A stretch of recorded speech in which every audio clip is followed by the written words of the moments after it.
recevait. Il distillait ses conseils et il adoubait ou non les différents impétrants de la droite, des Républicains. C'est qu'il est dans une position assez agréable d'être un peu le dernier grand leader de la droite, parce qu'après lui, on a eu Copé, on a eu Fillon, on a eu Wauquiez, et finalement, jamais la droite a retrouvé un chef qui a su rassembler, comme l'avait fait Nicolas Sarkozy, lors de sa campagne de 2007. Donc, il reste naturellement le dernier chef légitime de la droite. Mais aujourd'hui, il a une position confortable où il distille un peu son avis sur la géopolitique, sur les grands changements de demain.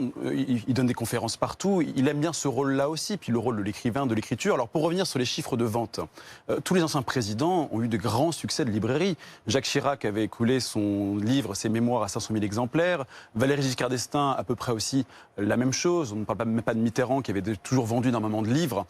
Donc, il est vrai que, évidemment, c'est toujours impressionnant quand on voit que les Français s'intéressent à la littérature des anciens présidents, mais un lecteur n'est pas un électeur.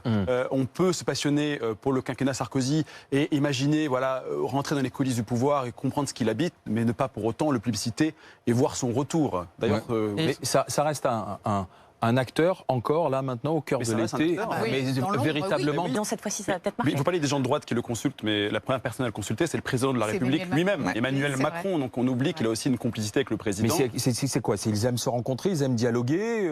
Quelle est cette réelle complicité? On n'est pas dans l'intimité de leur complicité, mais à l'évidence, je pense que Emmanuel Macron estime Nicolas Sarkozy. Je pense que c'est un respect d'estime mutuelle. On aurait prêté à Nicolas Sarkozy ces mots. C'est moins en mieux. Macron, c'est moins en mieux. Bon, ça, on ne sait pas si c'est vrai. Mais en tous les cas, il y a une certaine complicité, je pense qu'il y a une certaine compréhension, une certaine estime, une certaine admiration mutuelle. Et je ne pense pas que Nicolas Sarkozy ait envie aussi d'être un opposant au président. Je pense qu'il se retrouve dans certaines actions du président. Donc aujourd'hui, vous avez raison, puis la droite est dans un tel état que je ne vois pas, c'est le bon moment pour lui pour revenir. Mais il peut revenir, évidemment, tout le monde peut revenir. C'est l'histoire de la vie politique, c'est-à-dire que tout le monde peut revenir à un moment. Sachant que la droite est dans une course au leadership à la rentrée prochaine, à la présidence.